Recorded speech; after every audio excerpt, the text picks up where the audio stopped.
ஒரு அக்கா இருக்காங்க, கேட்கணும்.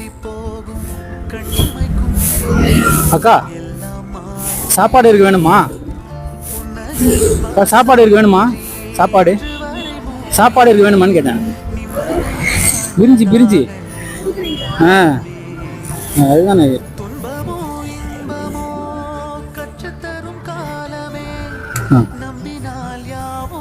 செருப்புலாம் இருக்கா? இருக்குல்ல. ஒரு அம்மா இருந்தாங்க, ஷூ வந்து பிஞ்சு இருந்தது, குத்துட்டு தான் வந்தேன் இப்போ. அப்படியா? என்ன சைஸ் இருக்கும்? 5ஆம் நம்பரா? இது 5ஆம் நம்பர் தான். கரெக்டாக இருக்கும்ல? ம். கொடுத்துருங்க.